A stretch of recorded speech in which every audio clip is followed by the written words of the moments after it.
A story from my lineage of Buddhism that I grew up in, there was this great master called Phakchok Rinpoche, who lived in like the 18th and 19th century in Tibet. And he was like one of the greatest teachers of his time. But he had a super obnoxious cook who followed him around everywhere, like who was part of his camp because they were like nomadic group. And this cook would always screw up all of his meals and cook the wrong thing or just like burn stuff and just like yell loud when he was trying to meditate. And so one of his senior students was like, Rinpoche, why don't we like just fire the cook, like get rid of him, like he's just a constant source of irritation for you. And Phakchok Rinpoche was like, no, I need to keep him around because he's my most valuable spiritual teacher. Like I have to keep him Totally. around. Because Totally. Wow. otherwise, how else would you actually test your own practice? Yeah. Hello, everybody. You're listening to The Soloists. I am Diana Brown. I'm here with my good friend and co-host Mallory Everton. And today we have one of our friends back, Jonathan Makransky, who is a Buddhist ministry initiatives coordinator at Harvard Divinity School. Yeah, pretty much. Yeah, multi-religious ministry, but a lot of it's Multi-religious. Buddhist, Okay. Buddhist. Yes. You got it. Yeah. And a recent co-author of a book, I understand. That's true. Yeah, co-editor, Buddhist Campus Chaplaincy source book out now via Sumer Books. Get it in your local online retailer. Yes. Well, thank you so much for joining us again, Jonathan. We're excited to get into our conversation today, which is about a topic that I think we all can relate to in such a visceral way. And hopefully that'll just sell itself in terms of why we wanted to talk about it, which is what is going on when we get irritated with people? If I were to offer a definition of irritation that I've been using as I've been thinking about this conversation, it's like, when you've got a plan in your head about how things should go and about how the world works and about even just like how people should move about a room, right? Like how sometimes it gets like right into the details of how you think other people should act. And then somebody just persistently interrupts that and reminds you that your model for how the world works, or even just how this hour is supposed to go, is not real. Like that's just in your head, and the world is bigger than what's going on in your head. Anyway, we want to get into that and then share some examples of times we've been irritated. And then we're going to also talk about a book, Awakening Dignity, that Jonathan introduced us to. Anything else any of you want to add to that intro and why irritation is interesting to you? I know I'm really attracted to the topic because as far as things you can actually control, your own irritation is one of those things. We cannot control the circumstances of the world or our country or our family dynamics or other people at all. We can't control the people we're trying to date or partner with or break up with or whatever's happening, but we can control our irritation. So I like that we're discussing something we can actually do something about, because the older I get, the more I realize I have control of so little, and most of it's between my ears. So Well said. Yeah, that's really well said. I think the only thing I would add to that very eloquent discourse there you gave us, Mallory, is that for me, one of the most interesting things about irritation, both in relationships with other people and just thinking about it in general, is that it's one of the very common things that unites us with all other beings. Because all other beings, in Buddhist teachings anyway, that I grew up with, are trying to obtain happiness and avoid pain. And the way that that comes out is trying to push away or hide from things we don't like, grab onto things that we do. And so all beings in some way have this experience of trying to push away or like, ugh, like things that we don't like, from the most simple animals with the most simple cognitive systems to up to us. So it's interesting to think about irritation for us manifests differently, but we have that in common with everyone else on the planet. So some unifying factor for us, I guess, in the midst of all the division. Yeah. Jonathan, if I remember right, you're a lifelong Buddhist, right? Like you've been a Buddhist since you were really young. Correct. If not born, just born. Yes. Even, before I was born, even theoretically. Yes. You were in the womb, a Buddhist. You were in a Buddhist womb. I'm curious about whether, because the truth is that I feel like Buddhism is so much more well known for openness and ability to zap irritation. So do you feel irritation? You just said that everybody does, but I would like to hear about your experience with irritation, having spent your whole life focusing on specifically letting go of things like irritation. Oh, yeah. Yes. Yeah, I like your choice of the verb zap there. Um, yes, I feel irritated a lot these days. I think Mm, many of us do. Just last night, even I was talking to Diana and Mallory on here before the podcast. I had to be up all night with my poor pup who had some stomach issues. And so then I got into work this morning, and pretty much every email I got was a source of irritation because I was tired mm, and like, oh, why can't you do this yourself? Mm. All of us, no matter how advanced in our spiritual practice we are, experience the emotion of irritation. But I think it's just a question of how we metabolize it or what we do with it and how we react to it or don't. So I often like to think of it looking at the flip side of irritation and all other negative emotions, like what's the underlying energy there that's coming out? And if you think about it, there is like a powerful underlying energy that comes along with anger or irritation. And so if you can be aware of the emotion as it's coming up and harness that energy in your awareness, I think without getting into the realm of reactivity, it can be a powerful spur for your practice in your life. mm, That all sounds very abstract, but I've seen some of my own teachers. I grew up in the Tibetan Buddhist tradition, and I've seen some of my teachers who I regard as like enlightened masters who have spent decades and decades in meditation retreats, like seemingly get mad at somebody, mm, but you can always tell that the way they're interacting with that person, it's really coming from a place of love and skillfulness and approaching what that person needs in that moment to spur them on to the next thing that they need to do. So I think it's mm. just a question of skillfulness versus maybe less skillfulness in Hmm. yeah. I mean, it's unrealistic to hope to become such an enlightened being that you never snap at anybody or you never say anything wrong for the rest of your life. That actually doesn't really feel like you're very accepting of reality or humanity. I'm super interested in what you said about the underlying energies of irritation. I'd be curious to get into some more specific examples. So, what irritates you, Diana? Oh, what irritates me? Yeah. So many things. I think when you see other people getting things that you want without having to go through the internal effort that you feel like you have to earn anything, when people get stuff for free that I feel like I have to really, really work for. So I've been thinking a lot about the movie What About Bob? Where there's basically this character who's very, very neurotic. He has a lot of phobias. He's afraid of everything, but he's so sweet and earnest. That's Bob, who is played by Bill Murray, and you kind of can't help but love him.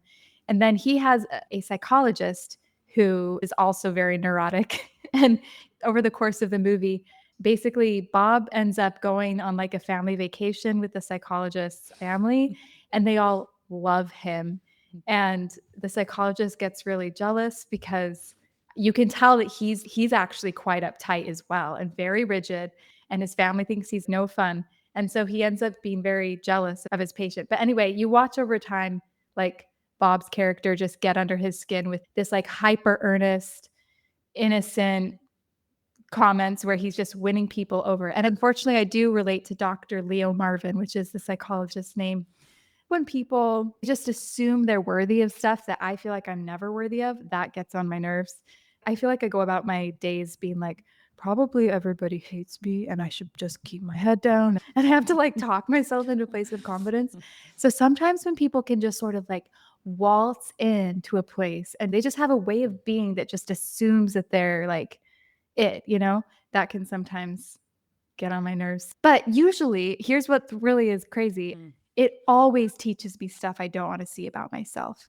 And maybe that's Yeah. why it's so like, ugh, I hate that feeling. Like anger in some ways is just more simple. Like, you did me wrong, just get out of my way. But irritation, it's like, there's something I don't wanna see here. And I think often because it's like a mirror for, like, my own neuroses and the ways that I hold Yeah. myself back, and anyway, that's what irritates me. I think I'm a little bit like Dr. Leo Marvin, unfortunately. I think we all are. Such a relatable character. I It's I so have a good. It's such a good movie. Everybody needs to rewatch it. Yeah, it's worth a rewatch, listeners. Such Um, a classic. Thank you so much for your honesty, Diana. I feel that really Mm. resonates with me as well. There's this book that Jonathan recommended that we read. We're talking about awakening dignity, and how do you pronounce this man's name? I don't want to say it wrong. His name's Phakchok Rinpoche. Yeah, and he happens to be one of my teachers in my Tibetan lineage. Yeah. He's wonderful. But one of the things that he talks about in the book are the emotions that disturb the mind. The emotions that disturb the mind that were mentioned in this book were anger, pride, jealousy, attachment, and ignorance. And there's so much good stuff about each thing. But I think that my biggest vice when it comes to irritation might be attachment. I think. Mm. Like, I was thinking about some of the stuff that really irritates me, and it's often, like, impatience. Like, Mm. I'm impatient with a boring conversation or Mm. like, "Oh, this is a waste of my life." You know what I mean? Like a human being could ever be a waste of your life. So maybe it's attachment and a combo of ignorance. Maybe and there's obviously pride in there too.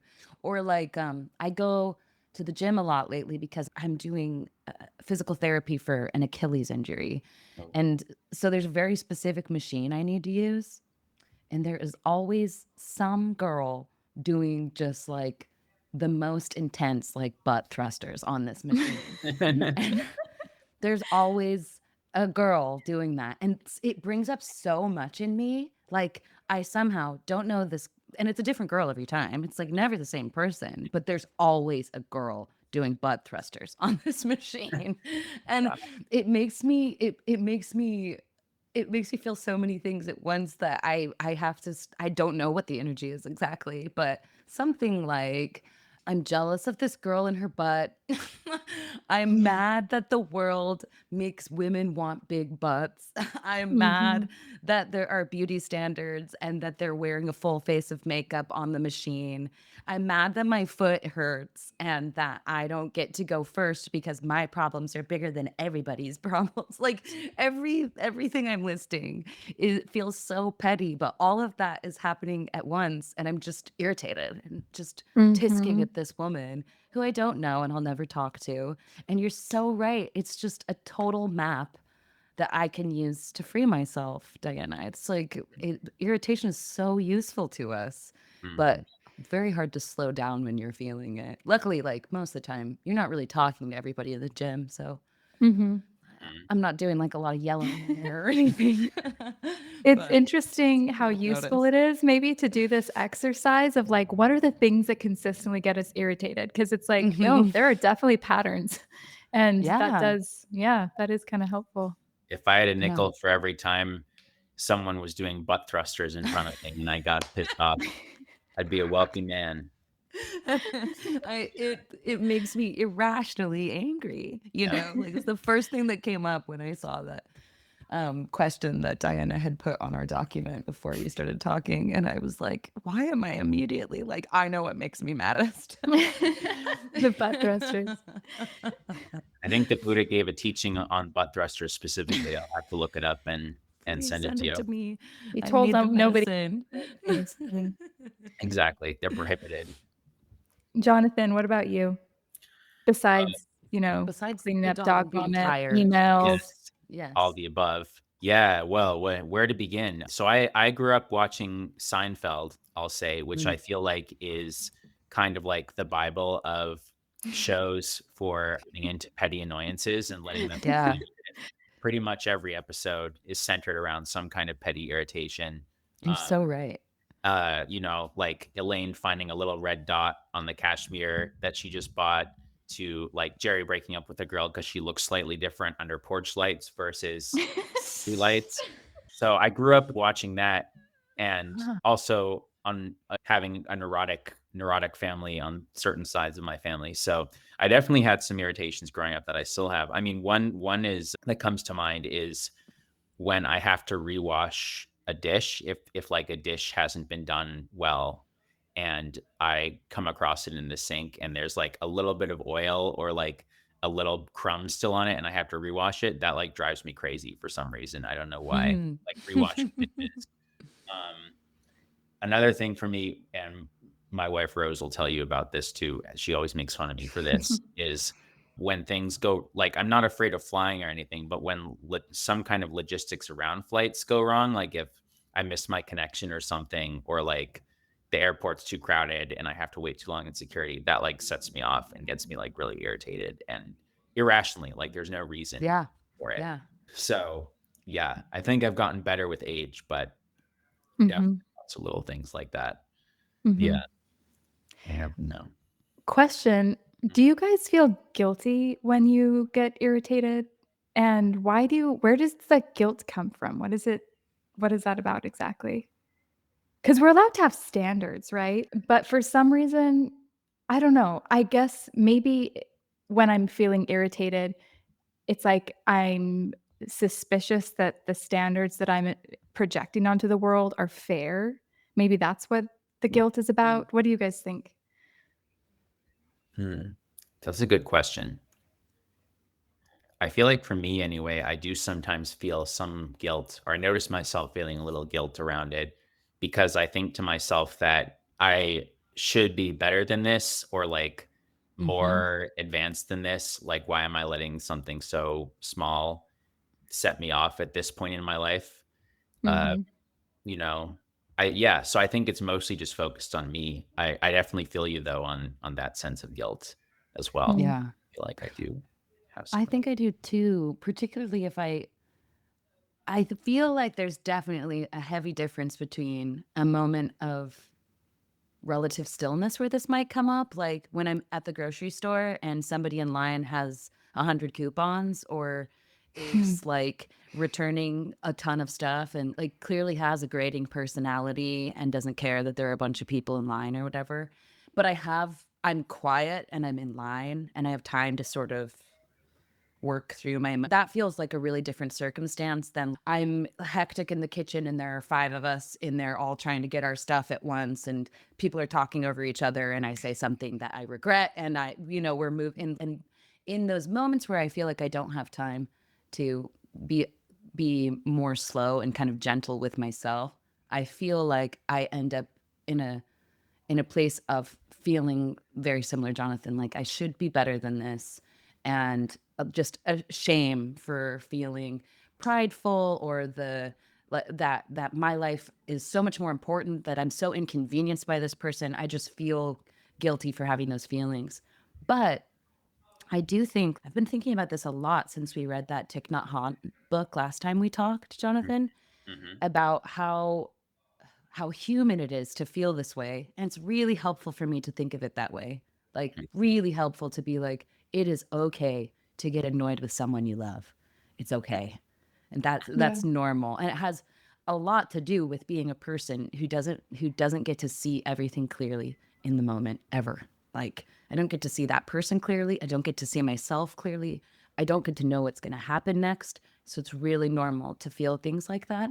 And I just remember in that book him mentioning that you have the energy that comes up and then you have the energy that can love that energy like a mother.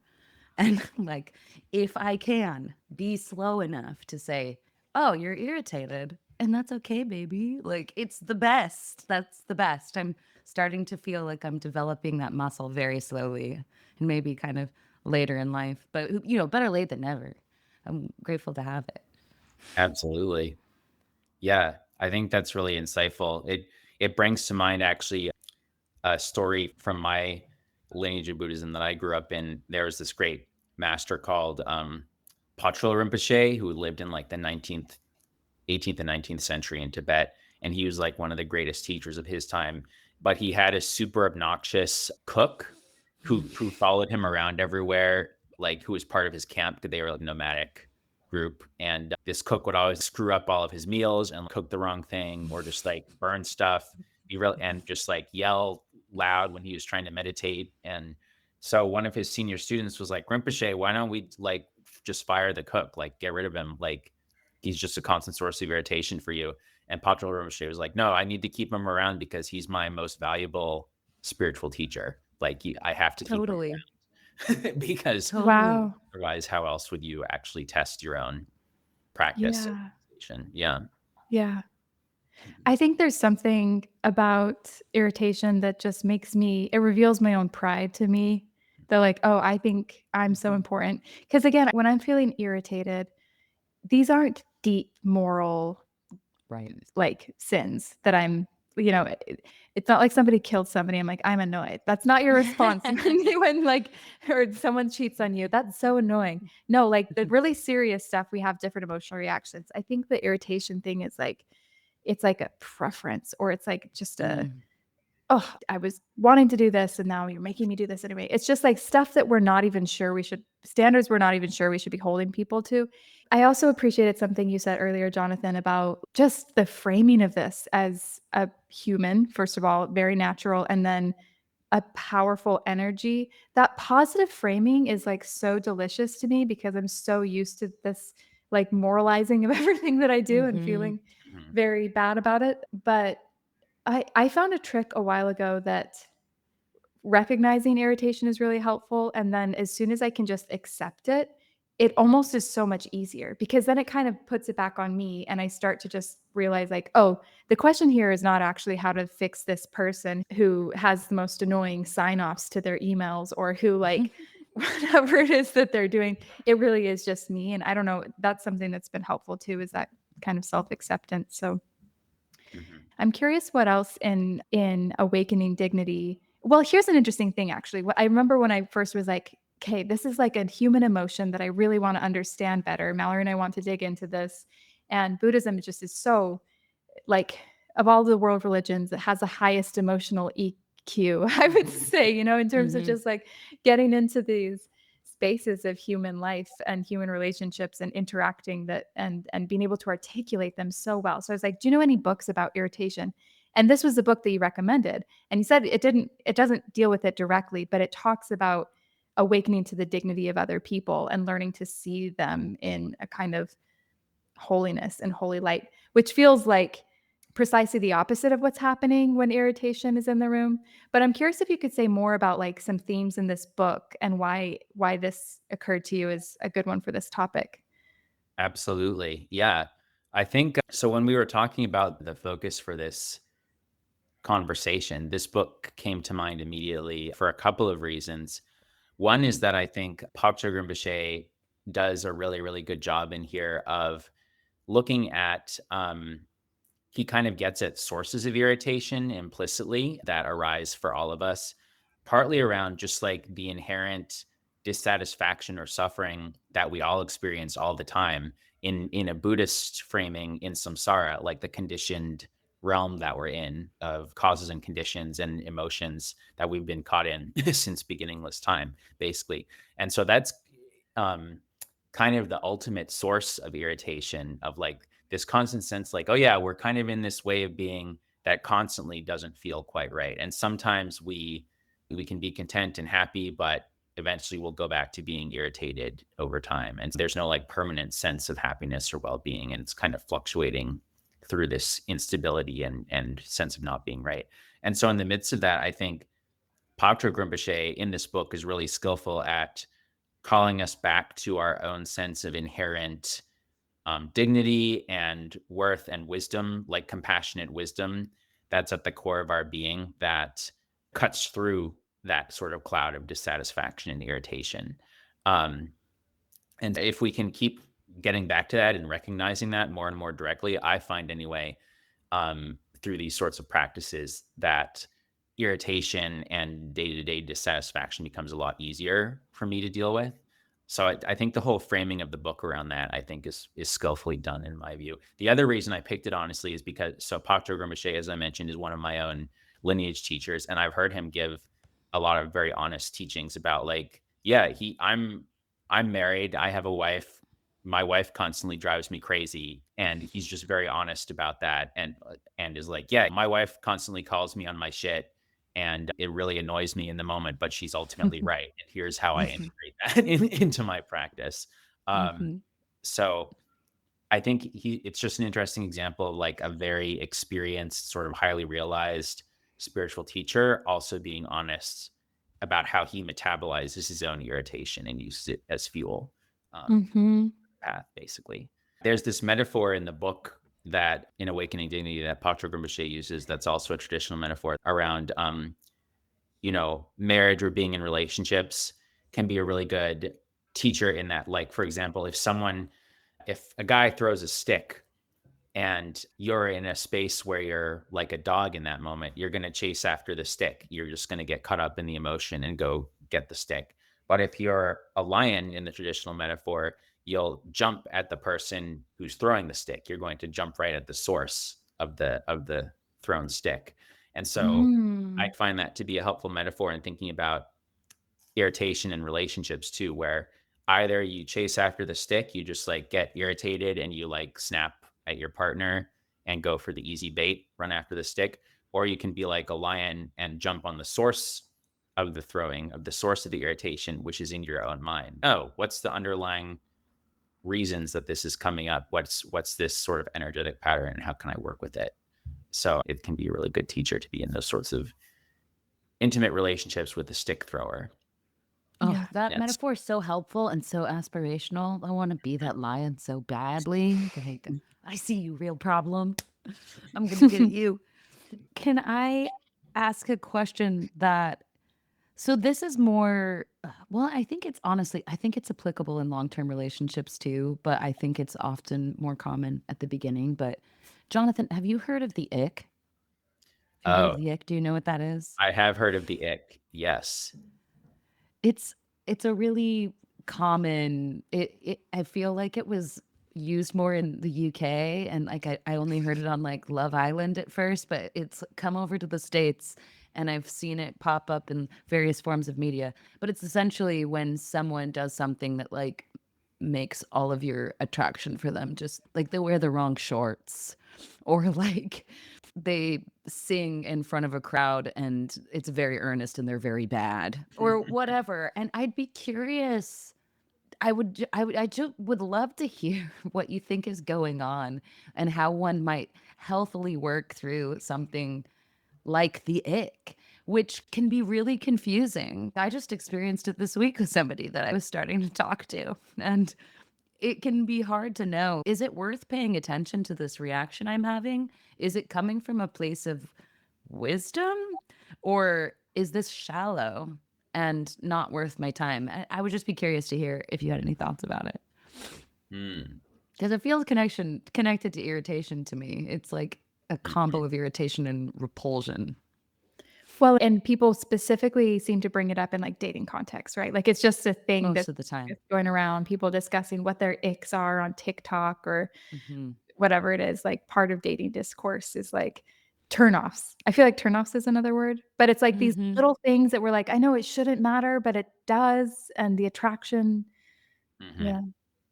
Yeah, this really brings me back to Seinfeld again. I feel like every episode. It's really Yeah, helpful. Yeah, the study of the ick. that's It right. really is. I hadn't ever thought about it that before, but it really is like a master class on the ick. The Mhm. number of different reasons that they break up with people. Really sweet people. Exactly. We can learn all we need to know on this topic from Seinfeld, um, Mm. which makes it even more hurtful when the younger students I work with don't understand my Seinfeld references anymore. No, Um, tragic. side note, Nobody can sit through a 30 minutes episode of Seinfeld anymore. kids these days.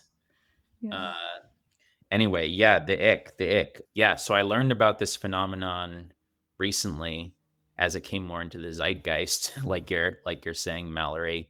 One way I sort of think about this is um, when you feel the ick, I find for me anyway that it's a good indication that I've been holding on to some idea or framework about this person. I've been Mm. grasping to a certain idea of this person that has just been invalidated or has been proven wrong in some way. And so for me anyway, it can be kind of an interesting way if I catch it in the moment, which is sometimes easier said than done. If I catch it in the moment, it can be an interesting way to be like, huh, that was an instance of my own attachment showing up there. Like, what is that? Yeah. What's that like? And then when you sort of have that moment of awareness, at least for me, it becomes a little bit easier for me to discern, is this a legit gripe I have with this person? Like, is this a serious character Mhm. flaw that would make me no longer want to have some kind of deep relationship with them? Or maybe it's not skillful to have a relationship with them in that way?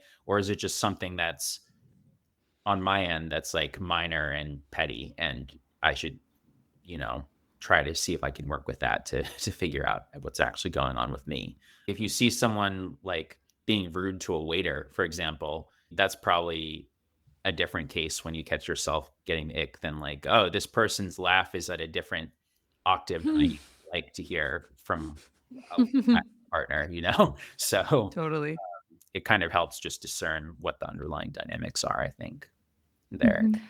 Yeah, Yeah. one of my favorite lines in the book was when he was talking about ignorance specifically as one of the emotions that disturb the mind. And he said, every negative emotion is the result of ignorance. And Mm. I love the idea that what's happening when you get the ick is that you're shattering an illusion that was really never real. It's like when people talk about having a crush at the beginning of a relationship, it's like 90% your own fabrication, and that's part of the reason it's so exciting. And then as you get to know a person better, it's less and less your own fabrication, and it gets to be more real, and there's actually something really exciting and romantic about that, Mhm. and disappointing and hard about that too. But yeah, so the two types of ignorance being the blind spots about our own experience and therefore other people, and then also um, our ignorance about our own basic nature, which in the book he calls dignity, and you've been mentioning it a lot as well. And there is something where if you're connected to that basic goodness, that true dignity inside you, I do think we feel less threatened by people's humanity as well. Like somebody's strange opinion doesn't have to touch you at all. It can just be something that you hold and that you hear, but you don't, and you notice, but that you don't necessarily have to make an overt judgment about. Mhm. But it can be very tricky. I had one experience that I'll share with you because I think it's such like a stupid version of the ick. But I went to a concert with a guy I was dating last year, and he was like standing behind me and like holding me. It was really nice. But he was whistling to all of the songs like in my ear. And I was so annoyed by it. I was so annoyed by it. But when I think about that, it's like, okay, this man is really enjoying himself. Why does that Yeah, threaten what's me wrong with that, somehow? right? Like what's Mhm. the actual problem, you know? I love this as a practice that we can use as we're dating to not only like figure out who we want to be with, but also just like what doesn't matter at all, you know? And Mhm. it should not factor into our decision making and hopefully get us closer to the reality of people, the reality of the people we want to know and we want to spend time with. Mhm. Exactly. Yeah. I don't know, Mallory, what you think. I think that's a really good example. It's like even a good thing. Like how lovely that he felt so comfortable around you. He wanted to be Yeah. whistling near your ear. I've noticed a way that I get the ick or just irritated, like whether it's in a dating context or otherwise, it's when I realize that there's something that I might need to say to this person that I don't want to have to say. So, for example, if the whistling was uncomfortable, maybe it was loud, maybe it was just like distracting from you, like paying attention. Like, I hate feeling forced to be a vibe killer. And then I get resentful Mm, and I'm like, oh, I need to tell them to turn this down, whatever it sure, is, like if there's sure. something like that. But I think sometimes when things get put back on us, we're actually this might be a person who's very willing to adjust to your preferences and it would be maybe no big deal. Totally. But as soon as you have to like do something, so I don't know if there's something about sometimes our own passivity and wanting things to just be the right way and not having to have to like communicate or work on them to make them, the right way. I don't know if that makes sense, but and I'm not sure if that's Yeah. what you were feeling, but I know that's something that I find myself facing sometimes. Oh, I think that's so helpful, Diana. Like, there's a little bit of reputation management happening there. Like, I don't want to Mm. be a person who has to be viewed this way as a vibe killer.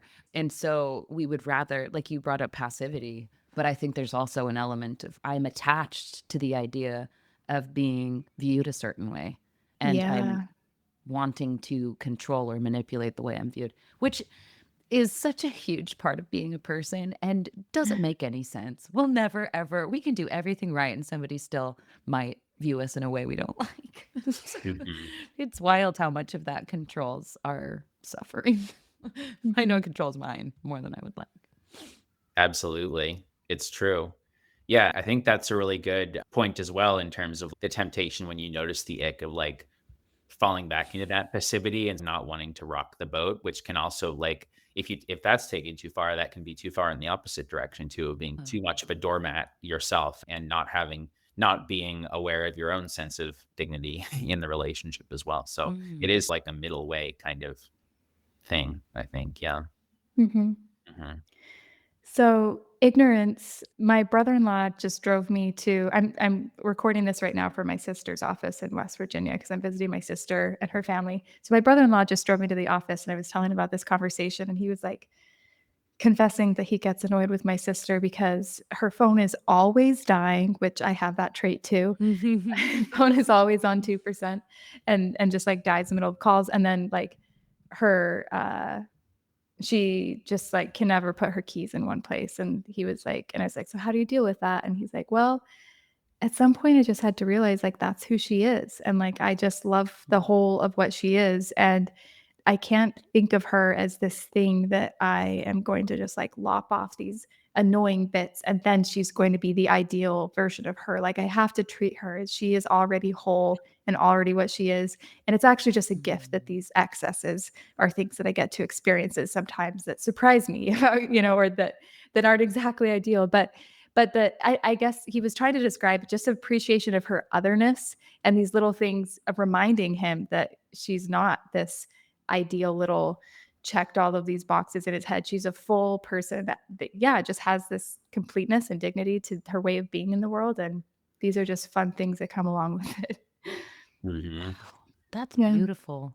I love That's that he could eloquently talk about that because I feel like that's just so well said. Like her, like forgetting your key, it's the cook, like it's all the annoying cook.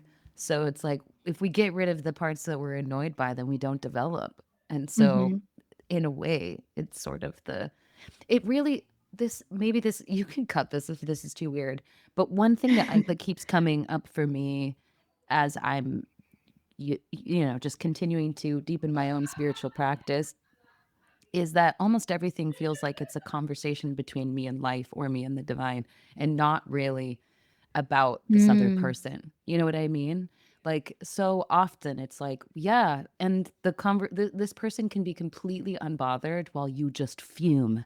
You're alone with this, with whatever you might consider to be with you in life, whether it's like a deity or something like that. But this person's not actually involved when you get annoyed about their keys and they like could not help it, like literally cannot change that about themselves. And it's interesting to think about those particular conversations and the intimacy that you're really developing with yourself and with life.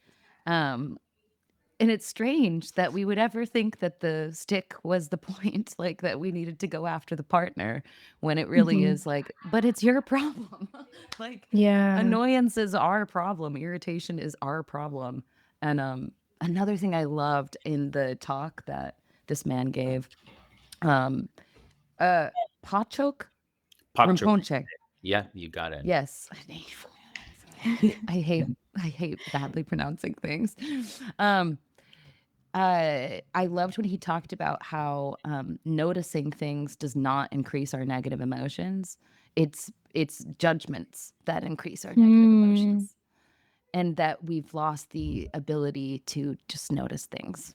And how it's like actually just noticing her forget her keys or not know where they are does not need to cause irritation. And it's exciting. Maybe I'm a nerd, but I'm Yeah. like, isn't it cool that we can actually figure out how to have no reaction when, when you find the red spot on your cashmere blouse, or when your girlfriend looks different under porch lighting. You know what I mean? Like, you can become, it feels like you're Neo in the Matrix. I think it's so cool.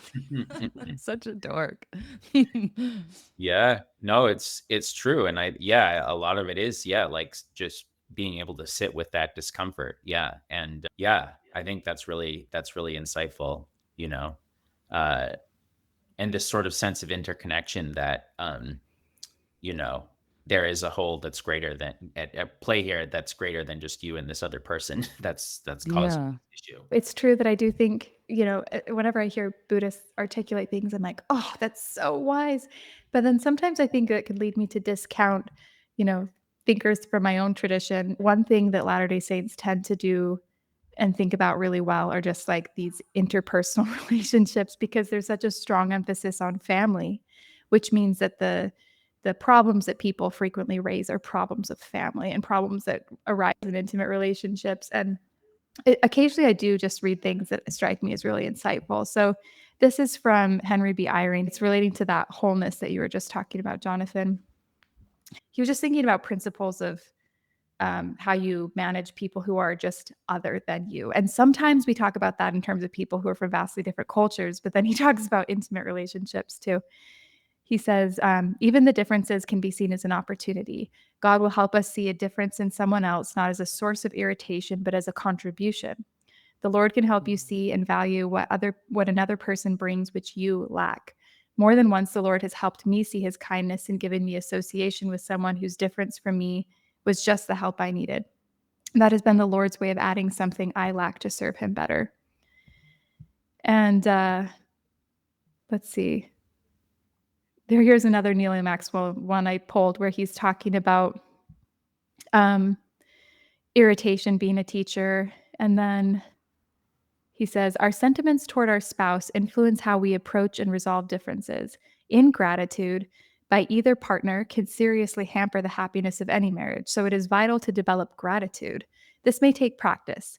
It is easy to see others' faults, large and small, especially the faults of those you live with. It can be more difficult to see their strengths, and that is where practice may be required. None of us are perfect, and all of us have some good qualities. If you run across a pile of dirty laundry left in the middle of the floor of that first little dent in the door of the new car, you can consciously choose to think about the tenderness with which your spouse tucked each child into bed last night instead. If you find yourself frustrated for whatever reason, choose to think of as many of your spouse's strengths as possible. This soothes the irritation, and the source of frustration seems insignificant compared to his or her many good qualities. Mm. A while ago, I was sitting at one of these book discussions. I think it was based on Fowler's Stages of Faith. And he was talking about how there's people in the church who are just capable of different levels of complexity. And he was like, yeah, there's some people who are just straight by the letter and they're just kind of like level 2. And that's just where they are. And we got to be patient with them if we're at this level 4, where we can have this like wrestling ideologically or intellectually with complexity. And I was just kind of thinking about that. And I was a little stuck because I was like, there's actually so much more complexity, though, that these level 2 type people that you're supposedly like poo-pooing here are capable of. And I think it's this kind that these quotes exemplify, like that type of complexity to be like, you know what? I really feel like I deserve the car to never be dented, or for the laundry to always be exactly in that spot and never to spill over. And yet I'm willing to manage a world where I'm not the center and where other people are also moving through it. Like, that is the kind of complexity that so many of these people who I think like can be like thought of as like simpletons or whatever are so good at. It's just like managing the heart. That's very well said. I find the older I get, the more overrated I find complexity in when Interesting. in relating to people anyway, not in every respect, but and I think I really love the second quote that you read. I'm blanking on the author, but the gratitude practice, I think that really does resonate with Buddhist ways of understanding too. I think there's a lot of resonance there of like directly applying antidotes when negative emotions come up. So traditional way of looking at it is if you feel anger or in lesser form of anger, irritation, coming up, the antidote traditionally is loving kindness. So snap into doing some loving kindness practice in that moment, which includes gratitude and love towards your spouse for tucking the kids in so nicely. And I Yeah. think, a simple person who, quote unquote, simple person who's a master of loving kindness practice is far wiser and in some ways more intelligent than a person who, is very intellectually smart, but doesn't Mm, know the workings of their own emotions. Yeah. yeah. Or that thinks they're the center of the world and is, Mm. like, disturbed when somebody, like, invades their space a little bit, you know? How are you really good at managing complexity if that's, like, how you yeah, it's really fascinating. I wonder too, Mallory, this is just a theory, just conjecture, kind of returning to the ick and why, like, this has risen as something that people I mean, I obviously, it's always been there per Seinfeld, but, like, Yes. that maybe is coming up a lot lately because we're dating in an age of dating apps. And obviously, there's so much to be said about this. It's such an overdone topic in a lot of ways. But one of the very trite observations is how passive it makes us. And Jonathan, I'm thinking about what you just said about this concept of antidotes. That when you feel a negative or unwanted emotion or something that you're like, oof, like, I don't know, this is showing me something. I'm not sure I want to see it. That you respond with an antidote, that you bring a loving kindness energy or gratitude, and that you directly counter it. And there's something about like the way that we think about dating, I think with dating apps, it's like so many people are accessible, you just swipe, swipe, swipe. We're not even aware of our energy. And like how do you apply antidotes when you're hardly aware of where you are or when you just may not be motivated to try very hard? I think that's something that comes up too. Like I think we do sadly treat each other a little bit more disposably because of the way that the apps make us think about others that way. And that's not to say it's it's all the time, but certainly there's ways of escaping that. But I wonder if just this very passive approach to dating makes us not even aware of the sort of energetic interaction, and that makes it a lot harder to think through what the antidote to the ick might be. And maybe even there's a problem where we don't even think of ourselves as needing to do any work. We just want to be impressed consistently for a long time, and then we'll consider some work. Then we'll consider, like, introducing this with some investment. I don't know, just a theory, but maybe a general sense of passivity around dating is why we're seeing an emergence of ick Mm, discourse. mm. That's fascinating, and I think you're onto something. Yeah. I don't I think it's know. spot on. Yeah.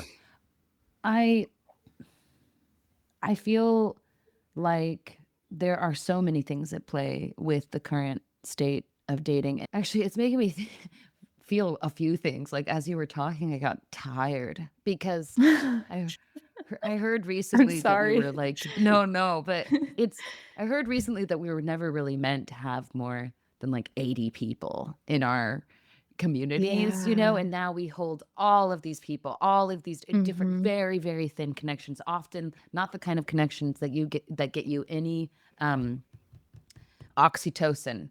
It's like potentially dopamine hits and texts and, DMs or whatever, but not actual real quality time or actual what feels like somebody actually knowing you and actually loving you. And so I'm not sure exactly how to handle this problem in some ways because it's so overwhelming to think about the practice of, okay, actually, I am frustrated with this guy who just texted me this annoying thing and I barely know him and I'm going to apply loving kindness. I'm going to imagine him and his world, but I actually don't have time to even have this many people in my life. Mhm. And maybe that's just sort of revealing the own state of my brain right now, but I feel like we're getting like too thin for each other. Like we aren't able it's a totally different thing to be able to do a gratitude practice for your partner who tucked your children in at night, and a completely different thing to try and really use your imagination to completely humanize someone that you have a texting relationship that's been going on for 6 months and Mhm. is super irritating. Like, it's just a weird way to live. And I'm trying to figure out how to apply these types of spiritual practices to it, but it is like, man, maybe I only have some. Nope. I think Yeah. I'm getting into the idea of compassion fatigue now, that it's like you won't run out of compassion if it's real compassion and it's not coming from a place of the hero mentality or the sort of more judgmental mentality. But anyway, I'm sorry to ramble about that, but that is what came up for me. I was No, immediately it's like, how?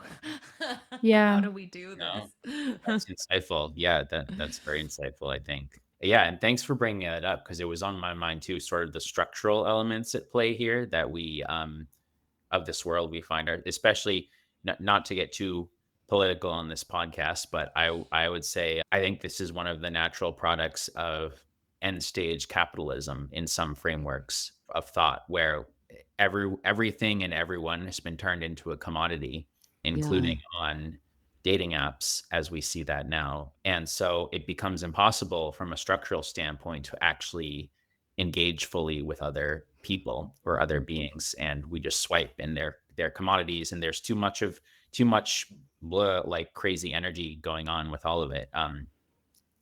And so for me, I think sometimes I just have to take a moment of space to like consciously step outside that framework for a moment and kind of recognize that that framework's at play in some way. I don't know.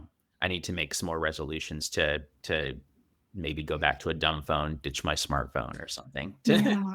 I've thought about it a lot too, I know. for very Me similar too. reasons. That it's just I have so many thin, dehumanized Yeah. people in my brain all the time, and I feel Right. like I owe them things, and I owe them responses, and they owe me responses, and even we're not even in proximity to each other. It's really exhausting and It's strange. hard. Yeah, and there's the late stage capitalism, and you didn't cross a political line, Jonathan. Don't worry. That's No, totally no. appropriate. Talk um, about capitalism. but um, and the commodification, and there's also just like we're spending less time with people in person, and more time alone, more time in our heads, and more times being like formed by these devices where like you choose what you look at, you Mhm. like everything is designed to please you, and even to flatter you, that the algorithm wants to show you. They want you to, and we're being shaped to be like glued to these. I'm holding up my phone and it's like, I think again, one of the reasons irritation just feels such like a potent topic is because it's one of these spaces where it's just like some other human being invaded your little human being bubble in a way you didn't like. And I do wonder if we're being shaped to be more intolerant of that Oh. invasion. You know what I mean?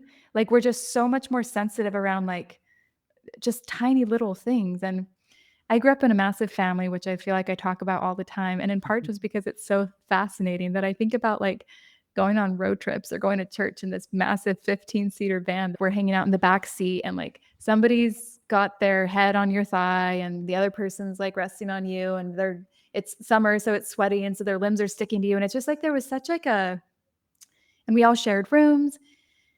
It's just such a porousness, and like we were always in each other's space. And I have a lot of self-consciousness actually sometimes when I go home, because I remember how that was. And like I see my siblings who have kids and stuff like that, like reproducing that in their own lives. And I feel like Mm. this like cloying worry, like, have I lost my ability to even be around other people? And I, I sure hope not. I do live alone now. So when I go somewhere else, I absolutely notice that I can't just wake up when I want to, or that I can't just um, eat when I want to, or that I can't just leave my dish on the table. Like I have to be so much more conscious of other human beings. But I think because we spend so much more time isolated, we're so much more sensitive and growing intolerant of the invasions of other people into our sphere. And I've just like noticed a huge change in my own life, sadly, about that. So Yeah, I think that's a natural byproduct of this sort of environment that we're in. I think that makes total sense to me. On a more hopeful note, maybe, I think another plug for my book. In one part of my book, I mentioned there's a or the chapter I contributed to the edited book. I meant there's a couple of studies that have come out recently on burnout in chaplains and other caring professionals in healthcare and university settings. and compassion fatigue in relation to that. And a lot of it comes from these sort of structural causes that we've been talking about, kind of like faceless bureaucracies or like um, corporations that are commodifying everything and making it impossible to Mm. have authentic human connection. But there are ways to kind of cut through that, in my experience, and sort of experience that kind of reconnection. Part of it, I think, for me anyway, the practices I try to cultivate are recognition of the networks of care that we're constantly held in, even if we're not conscious of it. Like, even if we live alone, a lot of Buddhist schools have the view that we're actually constantly surrounded by Buddhas and bodhisattvas, enlightened beings, our own spiritual ancestors, our blood Mm. ancestors too, who are constantly kind of around us as like a supportive presence to draw on, because the, separation between people and birth and death is ultimately illusory in the ultimate sense. And so kind of tapping into that broader network of support and that those moments of care that we've been held in throughout our lives, I find anyway, sort of helps me start to tap back in a little bit more to that deeper level of kinship and connection, and then into a more inexhaustible form of compassion that doesn't get tired out by constantly interacting with people. But that takes a lot of work and practice, and it's not easy for sure in our modern world. Yeah. Oh, That's Jonathan, that's beautiful. so helpful though. I'm going to be thinking about that and how it can apply to a lot of things. It kind of reminds me of that Mr. Rogers quote where he talks about how in a catastrophe, you should, you can focus on what's gone wrong or you can look at the helpers. It kind of Mhm. reminds me of that, and it's not to say that you bury your head in the sand about reality or things that we need to be watching or things that we might be able to do something about, but that as far as being able to, I think at the very least, purify our energy and like hopefully move forward with the day and what we can do with a little bit more dignity. Um, I think it can be helpful to remember how supported we are in those moments. And I do think it might, I was like, how does this apply to the butt lifters? That's my question. Because I Yes. was thinking about like, how do you do a gratitude practice for some girl you don't know at the gym? But there's still something about the fact that like this girl and I both live in LA. We both have a gym membership at the same place. And we live in a place with running water, and there's running water in this building. And just the number of different beautiful things that are holding both of us in that space, like there's quite a bit to look at there, like in that moment. And I don't have to just look at that one thing that's irritating me. I can be thinking about other things and finding ways to feel more supported in the moment if what's really happening is I'm feeling some kind of fear, discomfort, I'm losing something, I don't have something I need. So, oh, I'm going to be thinking about that. Thank you so much for sharing that. Yeah. Absolutely.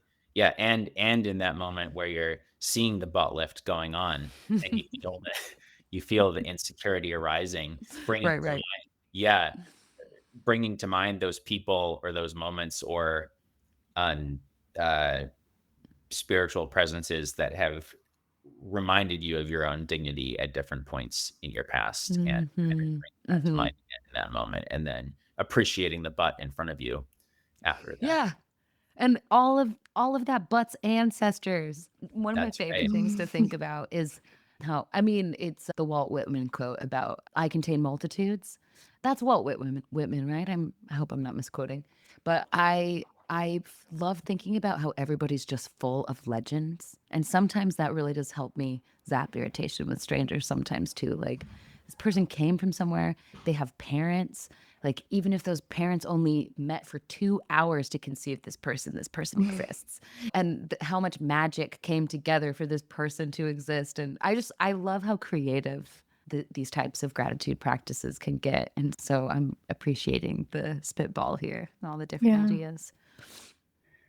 There's also just like we all belong to the same mortal realm where we're all aging and going to die, and like our bodies, no matter what they look like, no matter how many butt lifts we can do, Hmm. or how much weight we added to our butt lift if we choose to add a dumbbell or something like that. I'm just kidding, but it's all fleeting. You know what I mean? We're at an age where it's easy to look at women like 10 years younger and be like, oh, miss the days I had that much collagen in my cheeks, and I still, it's just like everything is so fleeting. But I think sometimes about just intersubjectivity, which I don't even really know what that means, but it's the word that comes to mind, of just like the way that we're all connected. And like, there is a part of me that wants to just rise to the occasion to be like, really, do I really believe that you can't like be graceful or kind as we're aging? Do I really believe that? Like, do I want that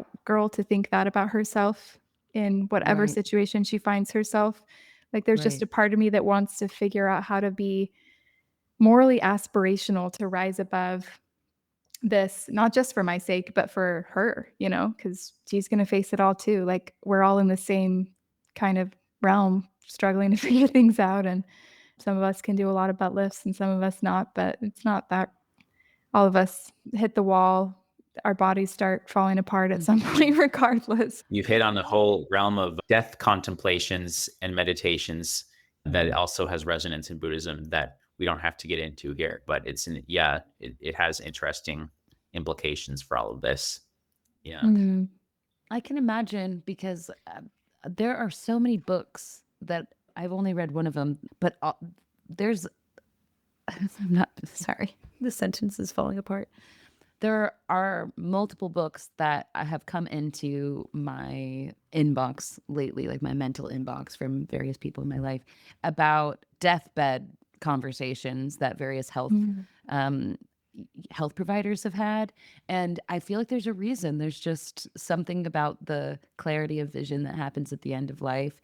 And so being able to bring yourself to that deathbed moment seems like a good way to cleanse the lens, even just for a moment, to be able to see, this woman at the gym as someone who also will die. And a reminder too that we are on the same team. If we're separate at all, we're on the same team, that we're not playing against each other, that doesn't Yeah. even make sense to think that there's something lost when there's something gained for somebody else, Anyway, Her gains are our gains. She's doing butt lifts for yeah, all of us, and we're those are forgiving for her me. for all of us. Love some gains at the gym. Thank you for entertaining this metaphor for No, it's more. really good. But yeah, we don't have enough butt lift metaphors in this line of Well, I was just going to ask if you guys wanted to go through a few more just examples of. So I went to Reddit and typed in something like being annoyed at your partner or whatever, and just like found some. I just love Reddit because it's obviously an anonymous online forum, and there's just like an earnestness, and people say things that I think they're often not willing to say publicly or to people they know. So if you guys have interest, we could go through some of these and just ask ourselves, what is going on here and what should they do? I love this Great. idea. We've been really combing through the territory of irritation. So hopefully we'll be able to use some of the tools we've discussed. Absolutely. Yeah. Okay, so here's number one. This is a guy talking about why his girlfriend annoys him. She asks my opinion on some mundane thing, often that doesn't affect me, then disagrees with me. Which top should she wear? What time should she leave to get somewhere? Will she like a certain show?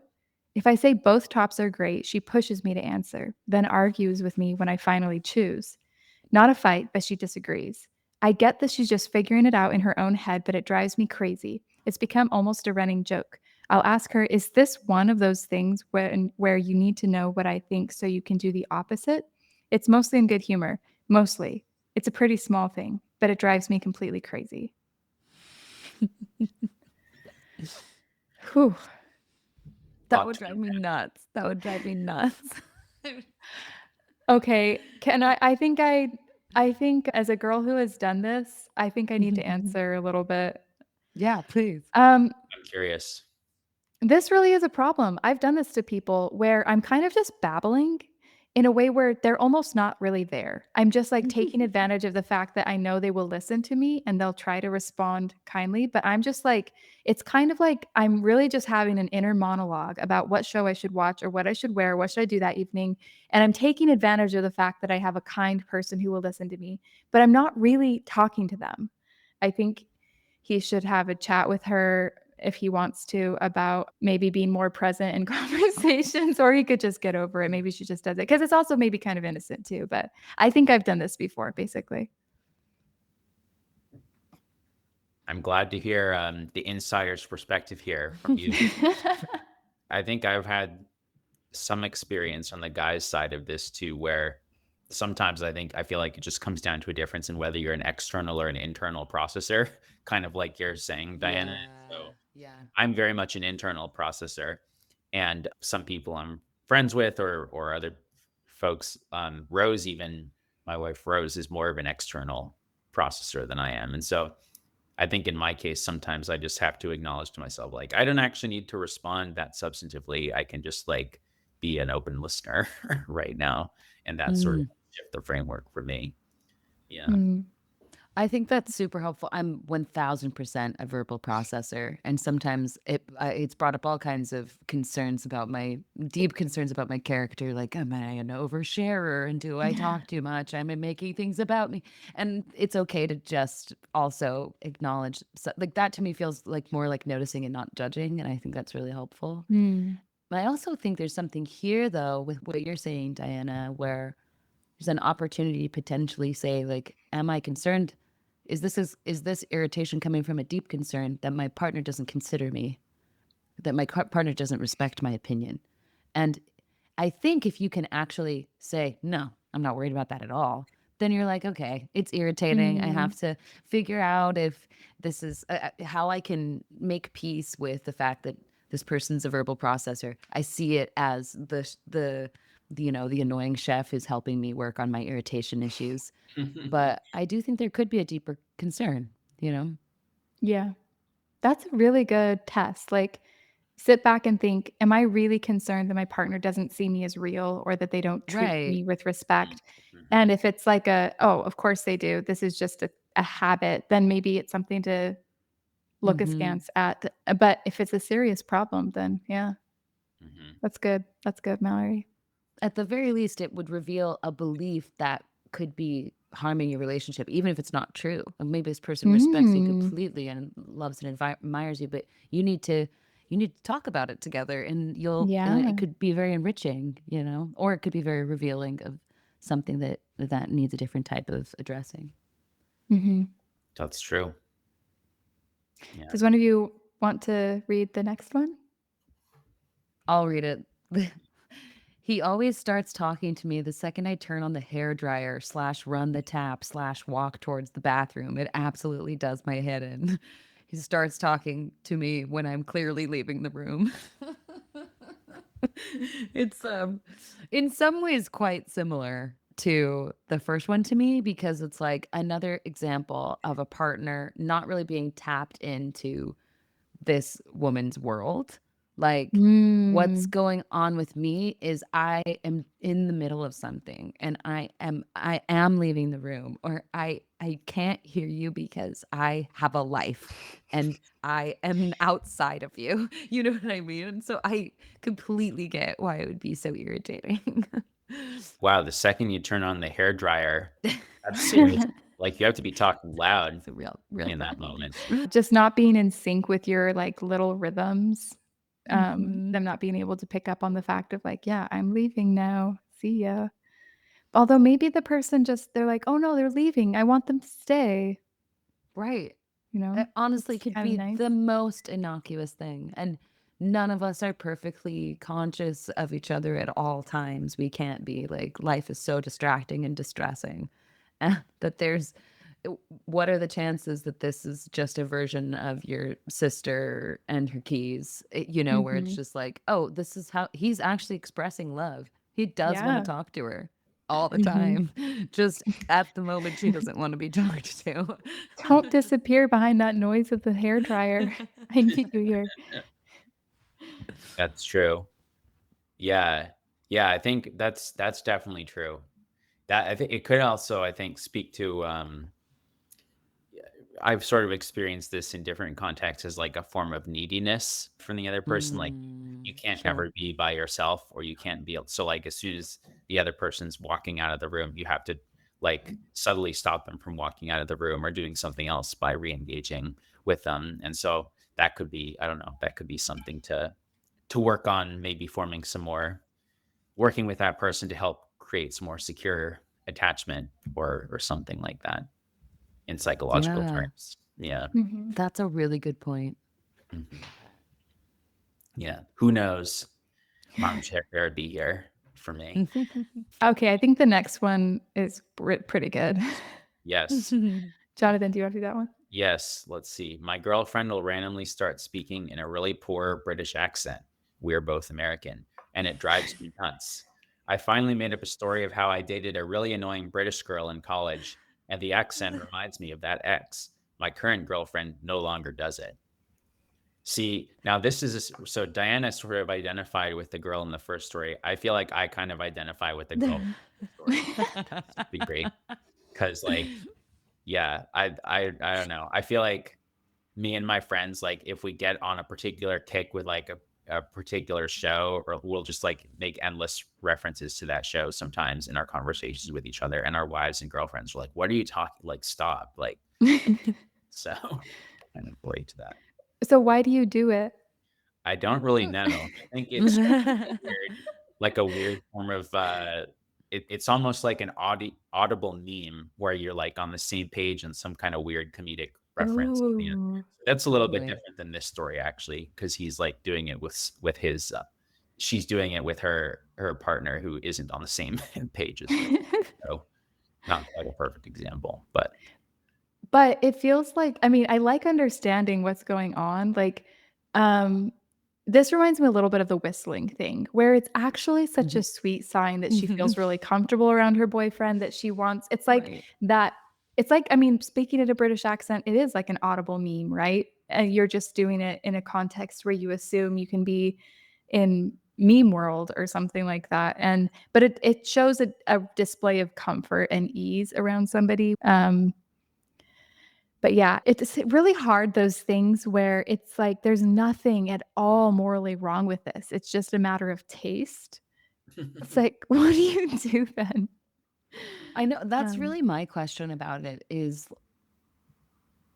I don't know if there's a straightforward answer because it feels strange to change things about your to request changes from your partner. But also, would your partner want to know that it makes your skin crawl when they talk that way? Would they want to know that? And is that something that they would want to? Oh, I'll do that less for you. Or is it like, oh, now I feel sad because that was my favorite thing. Like I don't really know the answer to that because it feels like there are some things about each other that we should figure out how to celebrate. And but but also, do they want to know that it actually like drives me insane? Do you have I think I thoughts? would wanna know yeah, if I my would partner Yeah. were, like, consistently annoyed at me, I'd be like, "Oh, I'm so sorry. I want you to have a pleasant time in my company." Right. And then definitely I'd feel a lot of shame and probably annoy them because Mhm. I'd begin a shame spiral, but yeah. So relatable. annoyance to another. Okay, this next one is wild. I'll read it. It's not his fault, but he's gotten so used to me doing all of the household chores that he doesn't do them anymore. So I leave Mhm. laundry or do dishes to be done. So if I leave laundry or dishes to be done, they don't get done until I do them. It's absolutely not a big deal, honestly. I've been doing them all while he's at work for about 2 years, so he hasn't had to do any of them except cook from time to time. And before anyone asks or says anything about it, I just started doing it like this. He never asked. It wasn't like expected of me when I moved in. I just feel like he has a harder job than I do. Plus, he makes more and therefore pays the household bills. I can make the house a nice place to come home to in return. Hmm. Well, speaking as man, a male identified individual, I think, I don't know. I feel like this is an easy trap for men to fall into, where it's just there's this whole idea of like the all of the mental labor that women do in relationships that men end up subconsciously foisting onto women in or like in same-sex partnerships too. I think this is a dynamic where one partner takes on more than the other and just sort of starts to spiral in that direction. And Mhm. I think it's on the husband or boyfriend in this case to be more mindful of that. And you know, feel like this is a situation where you have to be honest about that dynamic and re-equalize it to some degree. Yeah. Mhm. Yeah, I feel like the dynamic is so classic and frustrating in so many ways, but I actually felt the opposite when I read it. I was like, oh, this person needs to voice their opinion. This person needs to talk about this. Yeah. um because there's so much. It's honestly fine. It's honestly not a big deal. I feel like he has a harder job. So she's like, that's a story. That's a story that he has a harder job. Plus he makes more. That, these are all stories. And it sort of feels like she posted this on Reddit though. So Mhm. it might be a big deal to her. Mhm. And I think that it's a good example of like irritation that might be rooted in like a real communication problem, like Mhm. another good example of. There was a quote you pulled, Diana, that we didn't read where, oh, it was one of the Neil A. Maxwell quotes where he said irritation often precedes instruction. And that this feels like Mm. that to me, where it's like, okay, you're irritated because this is actually pretty unjust and this was just assumed. And we don't need to like tell stories about like him being like an overly traditional male when it was never talked about and it was never actually discussed. So I like your thought about bringing it out into the open, Jonathan, and figuring out how to like even the playing field. But I don't think it's just on one of them. I think Mhm. that expecting um him to understand immediately that she doesn't like the dynamic the way it is, it would be tricky. And I think sometimes too, we forget that the like doing the right thing in a partnership for both people like includes you. Like you have to do the right thing. Yeah. Mhm. Yeah, the only thing I would add, I completely agree with you guys, is like, she seems like she's so bothered by the fact that she's irritated that that's why she can't even fathom putting it Mhm. on him. Like she has not forgiven herself for being irritated here. And so she Yeah. clearly is like putting it all on her. Like, honestly, it's fine. I shouldn't feel this way. Here's this story about why I shouldn't feel this way. Mhm. Mhm. And that's where I think this self-acceptance piece, it's like, it's totally natural. It's okay to like feel this way. It could be just really helpful. And then once you do that, it like can neutralize. And then you can just hopefully, if you're in a good situation, I do think it's good to be generous with people. And she seems to be like, it's not his fault. It's just kind of a habit we slipped into. It sounds like, I don't know if Mhm. she doesn't work or whatever. She didn't quite say that, but implied it. But anyway, I like that she's giving him the benefit of the doubt, but I also think she's not willing to just admit that she's annoyed and that there's really a problem here. Yeah. So she's annoyed at And herself. Mhm. yeah, if you're actually going to kind of permit all the emotions and not think of yourself as your emotions, you get to have some of that distance from it and actually do something about it. Because the truth is, your irritation doesn't have to mean that you're petty and ridiculous. Like it is another story. Your irritation could mean that there's something you really want to do that you can't do because you're doing these chores, you know? Yeah. And that's so helpful. It's so Mhm. helpful actually to so that it's another good example of these emotions we don't want to feel. They're totally our friend. They're totally Yeah. pointing to the things we actually really want. Um, Mhm. the other thing too that she does mention in here is if I leave laundry or dishes to be done, they don't get done until I do them. It's like she's testing him without telling him. And I think that's another one where it's like, you got to tell him if he's being tested. Yeah. All right, should we do the last one? Okay, yeah, I'll read it. Yes. The way he is able to be comfortable with all of his clutter. My dad had some hoarding tendencies when I was growing up and still does. It's why I'm the neat freak that I am today, and too much clutter can give me anxiety. My husband isn't nearly as bad. He doesn't keep literal junk or trash lying around. He just has way too much stuff that he never uses or gives a second thought to, and he doesn't have a place for really any of it. I'd say 90% of our bedroom is filled with just his stuff, and it's everywhere. The only orderly spot in that room is by my side of the bed. It's frustrating because he doesn't want to tidy it or get rid of anything. That's hard. That sounds pretty bad. That's really hard. That is hard. So there's obviously the clutter piece, which sounds like its own thing, but then I think the first line is so interesting. The way he is able to be so comfortable with all of his clutter. So she's not only annoyed at the clutter itself, but also his lack of care. And that's really psychologically astute to me, because I think that relates to something I was saying at the beginning, where I'm annoyed when people are more relaxed than me about something that I don't feel like I'm allowed to be relaxed at, or that I should be relaxed at. That drives me crazy. Anyway, I see a little bit of that going on here. Yeah, like there might be some jealousy there for her that she's Yeah, like, jealousy. I wish I could just lay down in a pile of dirty laundry. Like, you're so relaxed. Yeah, that's such a good point. How do you get to be at ease in your own mind that way? It's not fair, you know? Again, point of jealousy. Jealousy is one of those good things that's like, is there, I mean, sometimes things are just completely outside of our control, but often jealousy is just like, it's a roadmap. You know what you'd like is more peace. Isn't that nice? You'd like more peace, and you might be able to figure that out.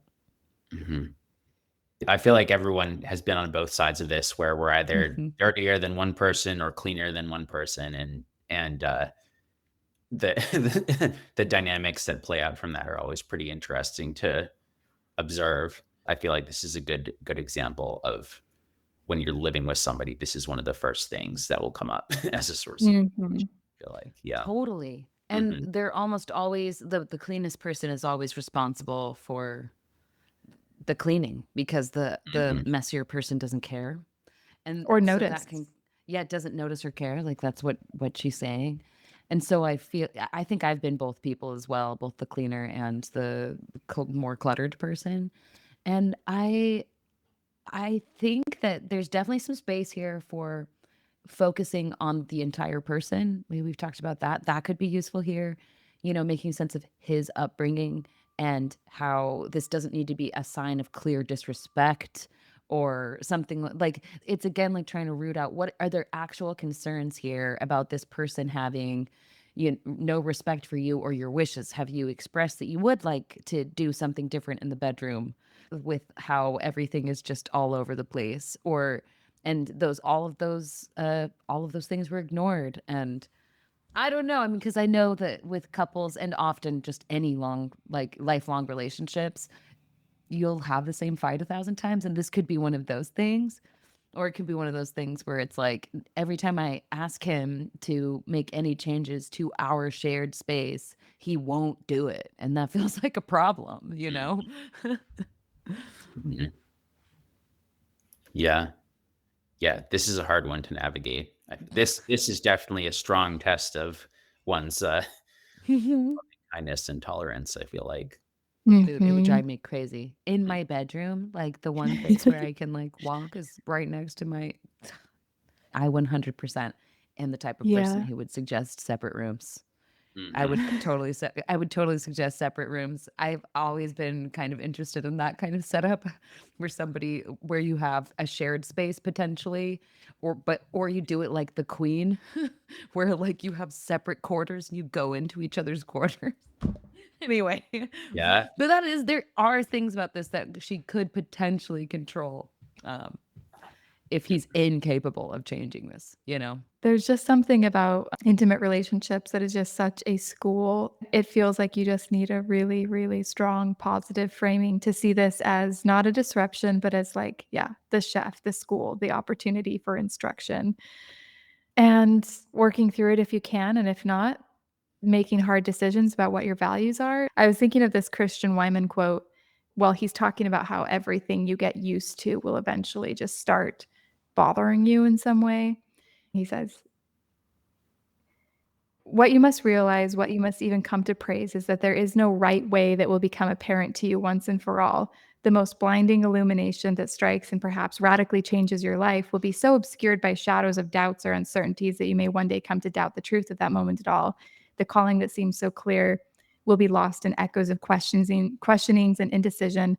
The church that seemed to save you will fester with egos, complacencies, banalities, and then here's a part I like. The deepest love of your life will work itself like a thorn in your heart until all you can think of is plucking it out. Wisdom is accepting the truth of this. Courage is persisting with life in spite of it. But it is only grace that in the deepest part of your soul, in the very heart of who you are, enables you to praise it. Whew. Wow. Anyway, I love that analogy of irritation like a thorn in your heart and like the deepest love of your life. Like if you get to be the opportunity to be that close to another human being, there will be times when all you can think of is just plucking them out because their being will just present itself as just this constant disruption and like not how it was supposed to be or whatever. Deep. That's deep. Yeah. Well, and I feel that even with the intimacy of certain like phases or jobs or projects, like everything that feels very exciting at the beginning, and then you get used to it, and then you look at it differently, and it becomes more complex and flawed, and it doesn't tell you such a clean story anymore. And actually, how that's happening with our bodies as we age, like everything that we are called to accept about ourselves as we change and transform. And it just feels true on like every single level of life Mhm. that we have to learn how to let that life and birth and death cycle happen and Yeah. not find it so unlivable. Very, very hard to do. I have loved this conversation. I think it's so helpful. It's like Yeah. it felt like a type of therapy. Thank you both for your thoughts. Jonathan, it was such a treasure to have you back. Likewise, yes, this was a lot of fun. I learned a lot from both of you and from the quotes shared and even from the Redditors who, Yeah. Bless their hearts. Always yes. bleeding their hearts out on Reddit. All right. Yeah. All right. Take care, everybody. Yeah. See you all Good to soon. see you both. And thanks again. I'm going to go watch Seinfeld now. Yeah, honestly, me too. Might be time for this episode. Amazing. All right. Okay. Talk to you later. Bye-bye. Thank you for listening, everyone. If you would like to continue the conversation with us, we invite you to subscribe to our Substack. You can find us at thesoloist.substack.com. That will allow you to get an email in your inbox every time we release a new episode, and you can click just directly on the links to the readings and the things that we're watching, reading, and thinking about. It also allows for easy two-way conversation with us. Hearing from you all is honestly the best part. No matter how cliche it is, I know every podcast says that, but it's really true. So please subscribe, and we'll talk to you soon.